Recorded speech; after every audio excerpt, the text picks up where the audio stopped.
नमस्ते दोस्तों, स्वागत है आपका परीक्षा स्टडी 24 यूट्यूब चैनल पर। दोस्तों, आज हम आपको डीएलएड प्रथम सेमेस्टर के विषय कंप्यूटर को कराएंगे। यदि आप चैनल पर पहली बार आए हैं तो चैनल को सब्सक्राइब कर लें और घंटी वाले बटन को भी दबा लें, जिससे नेक्स्ट आने वाली वीडियो की नोटिफिकेशन आपको मिल सके। देखते हैं दोस्तों, इंटरनेट इंटरनेट इंटरनेट के बारे में समझते हैं। इंटरनेट की डेफिनेशन क्या है? दो या दो से अधिक दो या दो से अधिक नेटवर्कों को जोड़ना इंटरनेट कहलाता है। तो जहाँ पर कहीं प्रश्न अगर विकल्प में दिया हो कि नेटवर्कों को जोड़ना, दो या दो से अधिक नेटवर्क को जोड़ना, तो आप लिख सकते हैं इंटरनेट कहते हैं। ये प्रश्न भी आपके पेपर में पूछा गया है, बहुविकल्पी प्रश्न है। उसमें ये परिभाषा दी गई थी कि दो या दो से अधिक नेटवर्कों को जोड़ना, और विकल्प में इंटरनेट, मॉडम और भी विकल्प दिए थे। तो आप क्या लिखेंगे? इंटरनेट। तो अगर डेफिनेशन भी पूछी जाती है तो आप लिख सकते हैं। नेक्स्ट देखते हैं दोस्तों, इंटरनेट एक विश्वव्यापी कंप्यूटर नेटवर्क पर संग्रहित सूचना वितरित करने तथा विभिन्न कंप्यूटर उपयोगकर्ताओं के मध्य संपर्क का माध्यम है। इस प्रकार आपने इंटरनेट को समझा। नेक्स्ट देखते हैं दोस्तों, इससे सूचनाओं का आदान प्रदान करना संभव होता है। किसके माध्यम से? इंटरनेट के माध्यम से। इंटरनेट को सूचना राजपथ कहते हैं। तो ये प्रश्न भी आपके पेपर में पूछा गया है कि सूचना पथ किसे कहते हैं? तो इंटरनेट को सूचना पथ कहते हैं, और दो या दो से अधिक नेटवर्कों को जोड़ना इंटरनेट कहलाता है। हम आपको ये भी बताते चल रहे हैं कि किस प्रकार से आपके पेपर में प्रश्न पूछे गए हैं। और इंटरनेट का टॉपिक एक ऐसा टॉपिक है जिससे आपके कम से कम 7-8 नंबर के प्रश्न इसी से बनते हैं। तो 25 नंबर में एक टॉपिक से इतने प्रश्न आना अच्छी बात है। आप इस टॉपिक को कंप्लीट कर लें, इसे हम 2 वीडियो में कंप्लीट कराएंगे। देखते हैं दोस्तों, तो इस प्रकार आपने इंटरनेट की डेफिनेशन समझी। इंटरनेट क्या है कि एक कंप्यूटर यूज करने वाला व्यक्ति, तो उसे उपयोगकर्ता या यूजर कहते हैं, और दूसरे कंप्यूटर यूज करने वाला व्यक्ति, उन दोनों के बीच में परस्पर संबंध स्थापित करता है। तो ये इंटरनेट ही है जो आपस में संबंध स्थापित करता है, यानी नेटवर्कों को जोड़ता है। दो या दो से अधिक अपने देश में या किसी विदेश में बैठे व्यक्तियों को एक दूसरे से जोड़ता है। तो दो या दो से अधिक नेटवर्कों को जोड़ना इंटरनेट कहलाता है। तो इंटरनेट की डेफिनेशन आप सरलता से समझ गए। ये प्रश्न आपके पेपर में पूछे गए हैं। नेक्स्ट देखते हैं, इंटरनेट के कार्य या उपयोग। कुछ भी पूछा जाए तो आप लिख सकते हैं दो या दो से अधिक नेटवर्कों को जोड़ना, ये इंटरनेट का कार्य है या इंटरनेट का उपयोग है। सूचनाओं का आदान प्रदान करना, सूचनाओं को खोजना, इलेक्ट्रॉनिक मेल भेजना, फाइल ट्रांसफ़र करना, वीडियो कॉन्फ्रेंसिंग करना, ई लर्निंग करना, किसी व्यक्ति से वार्तालाप करना। तो ये सभी इंटरनेट के कार्य हैं। नेक्स्ट देखते हैं, इंटरनेट का उपयोग करने के लिए आवश्यक उपकरण। तो इंटरनेट का उपयोग करने के लिए आवश्यक उपकरण कौन कौन से हैं? आपके पास कंप्यूटर होना चाहिए, मॉडेम होना चाहिए।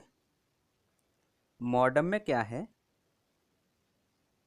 एक सिम डलती है जिसमें आप नेट पैक डलवाएंगे। तो मॉडेम, संचार माध्यम, इंटरनेट कनेक्शन, वेब ब्राउज़र, ये क्या है? इंटरनेट उपयोग करने के लिए आवश्यक उपकरण है, क्या क्या होना चाहिए। वेब ब्राउज़र में गूगल क्रोम है आपका, ये सभी किस में आते हैं? वेब ब्राउज़र में आते हैं। आगे डेफिनेशन वेब ब्राउज़र की होगी और भी एग्जाम्पल बता दिए जाएंगे। पहले आप जो टॉपिक है उसे समझिए कि इंटरनेट का उपयोग करने के लिए आवश्यक उपकरण कौन कौन से लिखने हैं आपको। तो कंप्यूटर, मॉडेम, संचार माध्यम, internet connection, web browser. Next देखते हैं दोस्तों, ये प्रश्न आपके पेपर में पूछा गया है। कंप्यूटर को, यानी कंप्यूटर है हमारे पास, इंटरनेट से जोड़ने के लिए किसकी आवश्यकता पड़ती है? मॉडेम की सहायता। किसकी सहायता से इंटरनेट से जोड़ते हैं कंप्यूटर को? मॉडेम। क्योंकि कंप्यूटर आपके पास है, कोई ऐसी एक डिवाइस चाहिए जिसके अंदर एक सिम लगती है, जिसमें डाटा पैक आप लेंगे, मानते हैं डाटा कनेक्शन लेंगे, या संचार का माध्यम मान लीजिए कोई हमने सिम ली। तो तीसरा पॉइंट और चौथा पॉइंट ये आपका बाद में आएगा, क्योंकि कंप्यूटर आपने ले रखा है तो आपको मॉडेम चाहिए। तो उसमें ही, मॉडेम में ये सिम, और जब कनेक्शन रिचार्ज करवाया या कनेक्शन लिया आपने, तो ये इसमें, यानी आपको मॉडेम इसमें मुख्य भूमिका निभा रहा है यदि आपके पास कंप्यूटर है। जब कंप्यूटर है, अगर मॉडेम नहीं लगाओगे तो संचार माध्यम, इंटरनेट कनेक्शन और वेब ब्राउज़र की कोई आवश्यकता नहीं। क्यों? क्योंकि आपने मॉडेम कंप्यूटर से नहीं लगाया, तो इनका तो बाद में उपयोग होगा। अगर मॉडेम को हटा दिया जाए तो इनकी कोई उपयोगिता ही नहीं रहेगी। तो इसलिए इसमें क्या है, मॉडेम की सहायता लेते हैं। बहुत से छात्र और भी विकल्प चुनेंगे, लेकिन ये सबसे बेस्ट विकल्प है। नेक्स्ट देखते हैं दोस्तों, इंटरनेट शब्दावली। जो इंटरनेट से संबंधित कुछ शब्दावली हैं, और इनसे आपके पेपर में प्रश्न पूछे ही जाते हैं। इसलिए हमने कहा है कि कम से कम 7 से 8 प्रश्न इंटरनेट से ही आने हैं। देखते हैं दोस्तों, मॉडेम। मॉडेम को समझते हैं। यह इंटरनेट को टेलीफोन लाइन के माध्यम से, यह इंटरनेट को टेलीफोन लाइन के माध्यम से कंप्यूटर से कनेक्ट करने का उपकरण है। तो यह हार्डवेयर डिवाइस है। हार्डवेयर जिसे हम छू सकते हैं तो वो हार्डवेयर होते हैं, सॉफ्टवेयर जिन्हें हम छू ही नहीं सकते। तो आपने देखा कि जो इंटरनेट को टेलीफोन लाइन के माध्यम से कंप्यूटर से कनेक्ट करने का उपकरण है, और यही हमने आपको बताया था कि आपके पास कंप्यूटर है तो इंटरनेट कनेक्ट करने के लिए एक मॉडेम की आवश्यकता होती है, और जिसमें क्या है, सिम फंसती है, और सिम में आपको कनेक्शन लेना पड़ेगा। उसके बाद आपके जो कंप्यूटर है उसमें वेब ब्राउज़र होनी चाहिए, तभी आप इंटरनेट पे कुछ कर पाएंगे। तो इस प्रकार मॉडेम की मुख्य भूमिका है, जो आपके पेपर में प्रश्न पूछा भी गया है। अब समझते हैं वेब ब्राउज़र। वेब ब्राउज़र, इसकी डेफिनेशन आपके पेपर में पूछी गई है।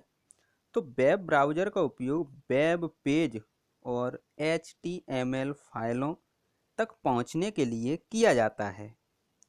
यह इंटरनेट पर सूचना खोजता है और वेब पेज पर प्रदर्शित करता है।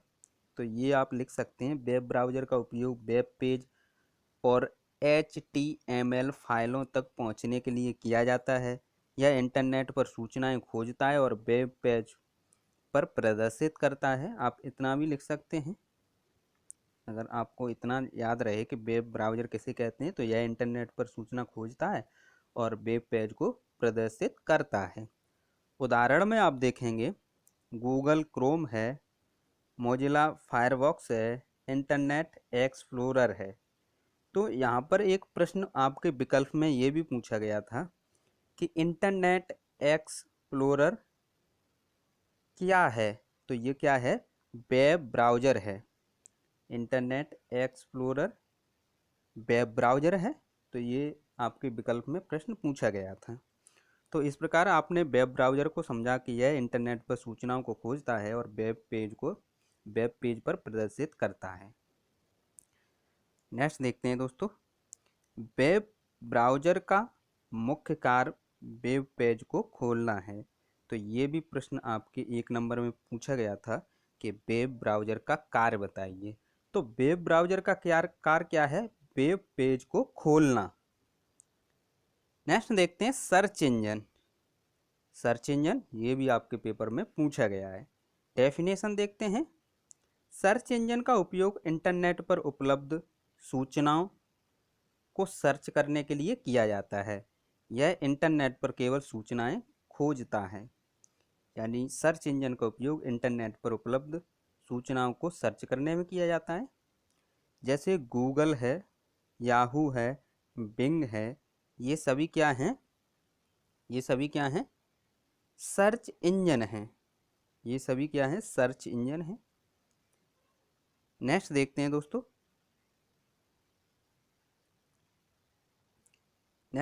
दोस्तों। इसी में एक डेफिनेशन और आपके पेपर में पूछी गई है, वह देख लेते हैं।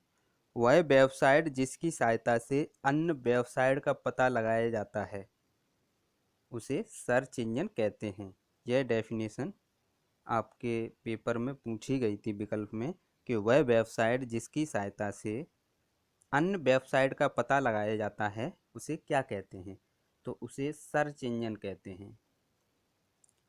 तो इस प्रकार आपने सर्च इंजन को समझा और सर्च इंजन की डेफिनेशन, सर्च इंजन का उदाहरण और जो भी आपके प्रश्न बने हैं अभी तक उनको भी हम साथ ही साथ बताते चल रहे हैं, जिससे आपको कोई दिक्कत ना आए।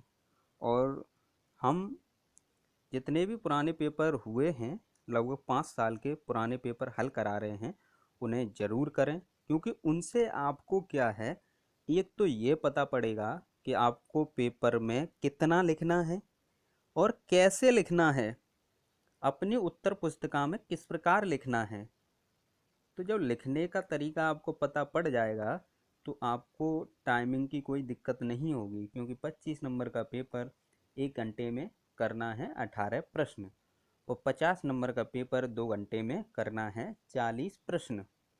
तो आप पुराने पेपर ज़रूर देखें, क्योंकि सिलेबस कंप्लीट तो हम प्रत्येक विषय का करा रहे हैं और पुराने पेपर से ये होगा कि किस प्रकार प्रश्न पूछे जा रहे हैं और हमें किस प्रकार प्रश्न के उत्तर अपनी उत्तर पुस्तिका में लिखना है। तो वीडियो को अपने दोस्तों तक शेयर करें और डीएलएड आपके विद्यालय के जो डीएलएड ग्रुप हैं उनमें भी शेयर किया करें, जिससे अधिक से अधिक छात्र जुड़ सकें। हमारी कोशिश यह रहती है कि आपको 95% कैसे दिलाया जाए। तो इसका क्या है, 2 तरीके हैं। पहले हमने आपको सिलेबस कंप्लीट कराया है, वो भी पॉइंट टू पॉइंट, तो आप सिलेबस कंप्लीट करिए। दूसरा, जितने भी हम पेपर करा रहे हैं, पुराने 5 साल के पेपर हम हल कराएंगे, तो उन्हें हल कीजिए। अच्छे अंक लाने के लिए सबसे कम तैयारी में अच्छे अंक लाने का यही तरीका है। आप कहीं भटके नहीं। जब आपने सिलेबस कंप्लीट किया है तो पेपर सिलेबस से ही आएगा, बाहर नहीं आएगा। तो आपने जब सिलेबस कंप्लीट किया है तो पेपर आपका सिलेबस से ही आएगा। आप परेशान ना हो, जो तरीका सबसे सरल है वही हमने आपको बताया है। नेक्स्ट देखते हैं दोस्तों, सर्वर को समझते हैं।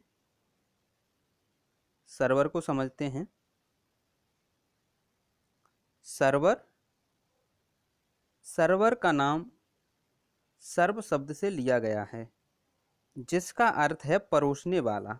जो सर्वर है उसे सर्व शब्द से लिया गया है, जिसका अर्थ है परोसने वाला। सर्वर उपयोगकर्ताओं के निर्देश पर उसके लिए वेब पेज को सर्व करता है। क्या करता है सर्वर? उपयोगकर्ता जो इंटरनेट को उपयोग कर रहा है, तो उसके निर्देश पर उसके लिए वेब पेज को सर्व करता है या परोसता है। सभी वेबसाइट किसी न किसी प्रकार से सर्वर का उपयोग करती हैं। सर्वर एक कंप्यूटर प्रोग्राम है। सर्वर एक क्या है? कंप्यूटर प्रोग्राम है जो विभिन्न कंप्यूटरों को डाटा प्रदान करता है। सर्वर को नेटवर्क पर कंप्यूटर का एक हिस्सा ही मान सकते हैं। सर्वर को नेटवर्क पर कंप्यूटर का एक हिस्सा ही मान सकते हैं, जो कंप्यूटर सिस्टम को लोकल एरिया नेटवर्क पर तथा विस्तृत क्षेत्र नेटवर्क पर डाटा पहुंचाता है। तो ये कार्य किसका है? डाटा पहुंचाने का, सर्वर का। तो इस प्रकार आपने सर्वर को समझा और सर्वर के प्रकार समझते हैं। सर्वर के प्रकार: web server, application server, proxy server, file server, database server, mail server, FTP server. तो अगर आपके पेपर में पूछा जाता है सर्वर के प्रकार तो आप लिख सकते हैं। नेक्स्ट देखते हैं वेबसाइट। वेबसाइट वेबसाइट इंटरनेट पर उपलब्ध वेब पेजों और संबंधित सामग्री का एक संग्रह है जिसे एक सामान्य डोमेन नाम से पहचाना जाता है और कम से कम एक वेब सर्वर पर प्रकाशित किया जाता है। जैसे google.com, यह क्या है, वेबसाइट है। विकिपीडिया, org, amazon.com, तो ये सब क्या हैं, वेबसाइट हैं। तो आपने देखा वेबसाइट को। वेबसाइट इंटरनेट पर उपलब्ध वेब पेजों और संबंधित सामग्री का एक संग्रह है। अब वेब पेज के बारे में समझते हैं। वेब पेज क्या है? वेब पेज एक तरह का पेज या डॉक्यूमेंट होता है। जो वेब पेज है वो एक तरह का पेज या डॉक्यूमेंट होता है जिसे इंटरनेट के माध्यम से आसानी से देख सकते हैं। जैसे HTML, यह क्या है, वेब पेज है। HTML क्या है, वेब पेज है।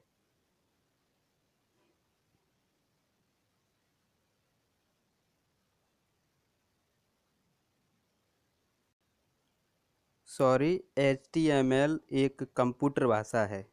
HTML एक पेज नहीं, HTML क्या है, कंप्यूटर भाषा है। HTML कंप्यूटर भाषा है। HTML की full form hypertext markup language है।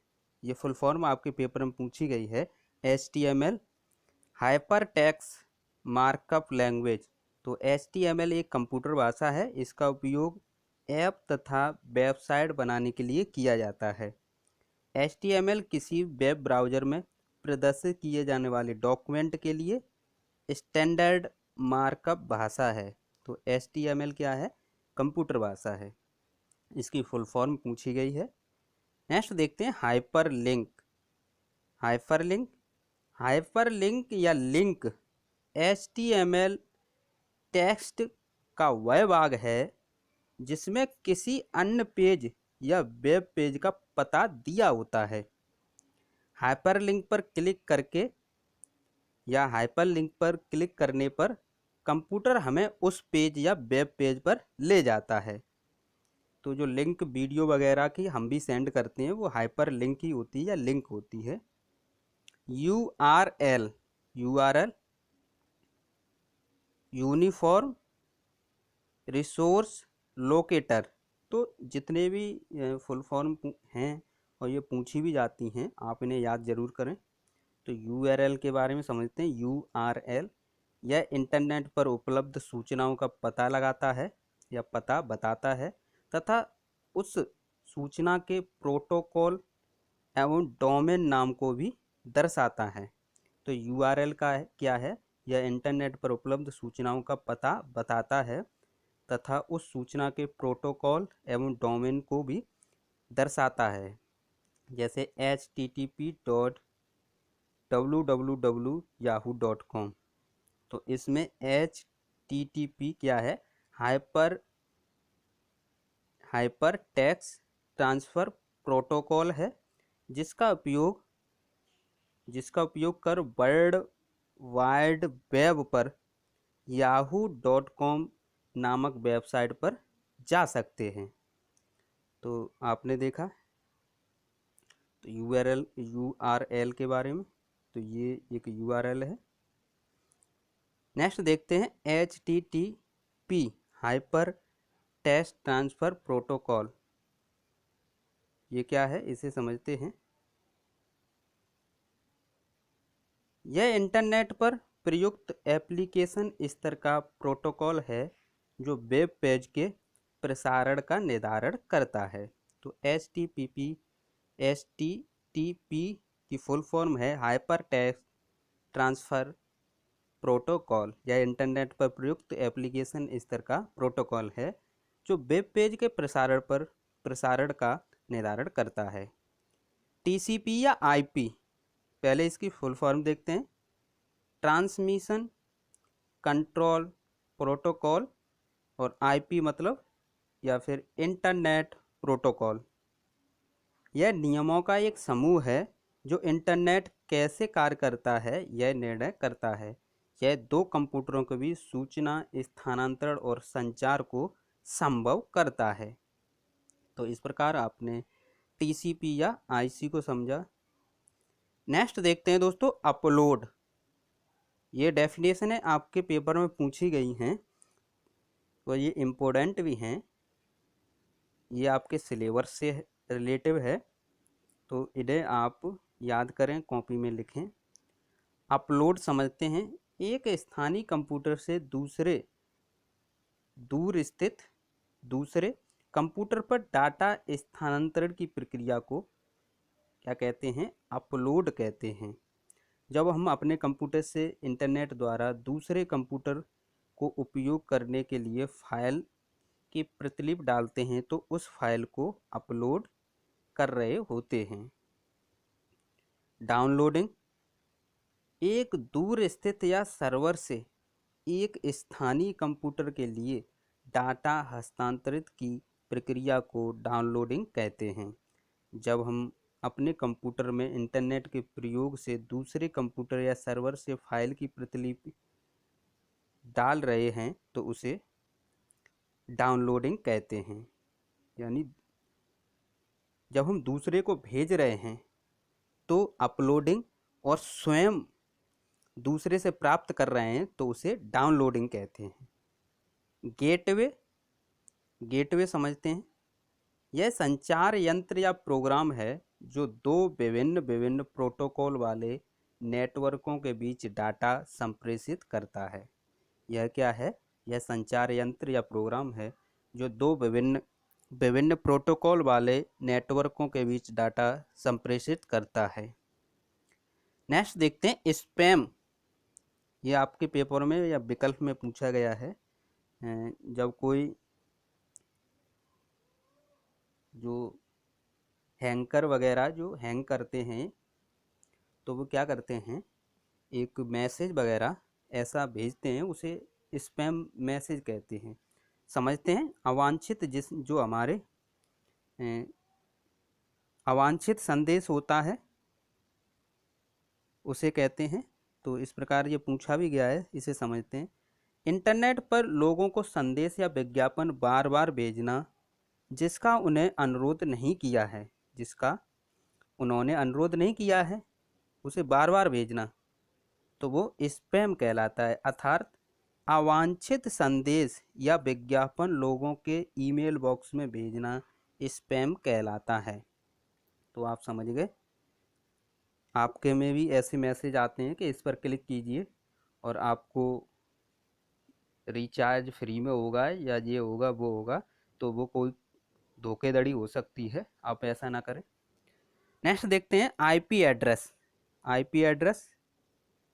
आईपी एड्रेस के बारे में समझते हैं। आईपी एड्रेस 4 संख्याओं का एक समूह है जो डॉट से अलग किया जाता है, जिसका एक भाग नेटवर्क का पता और दूसरा भाग नोड पता है या नोड पता बताता है।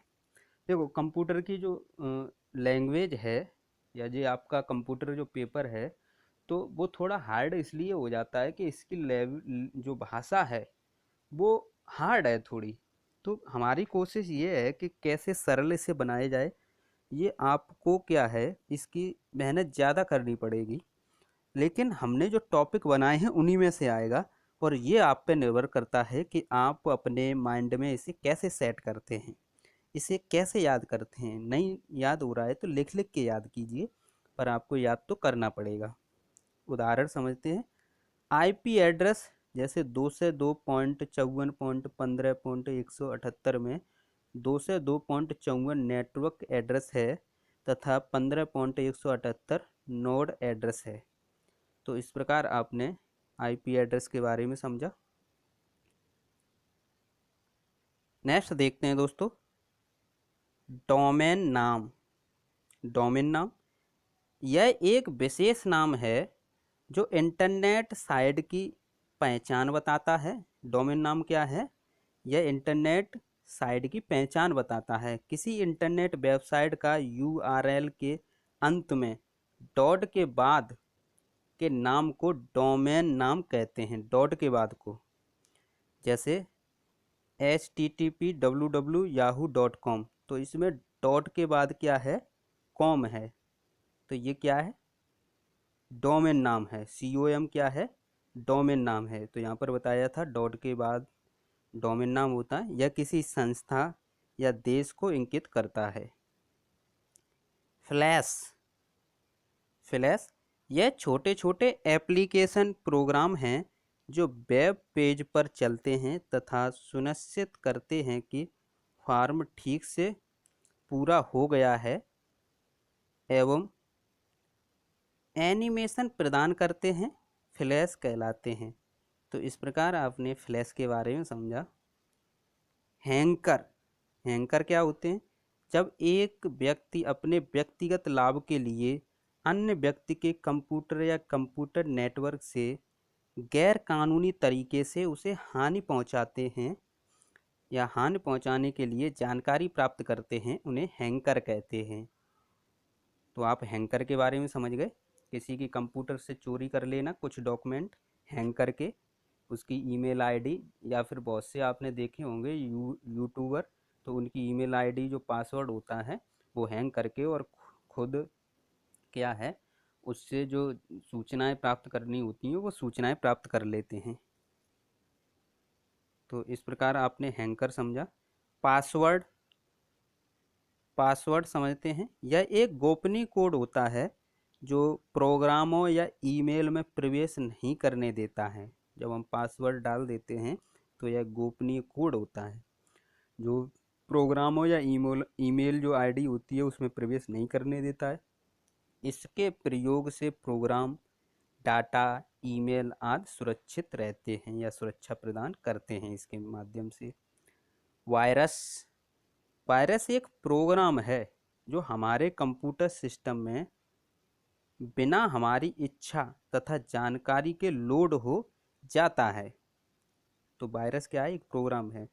यह वायरस बार बार स्वयं की प्रतिलिपि तैयार कर वायरस क्या है? स्वयं की प्रतिलिपि यानी फोटोकॉपी बनाता रहता है, प्रतिलिपि कर सकता है और उपलब्ध मेमोरी का उपयोग कर सिस्टम की गति को धीरे धीरे या पूर्णतः रोक देता है, जो उसकी गति होती है। यानी तभी तो आपका मोबाइल या लैपटॉप, कंप्यूटर हैंग करने लगता है। हमारे कंप्यूटर में वायरस के आने का सामान्य तरीका इंटरनेट तथा अवांछित ईमेल है, जिसे हम स्पैम बोल रहे थे, वही है अवांछित ईमेल। कुछ कंप्यूटर वायरस निम्नलिखित हैं: सी ब्रेन, मंकी, बॉर्नहॉफ, Michelangelo, creeper, happy birthday Joshi.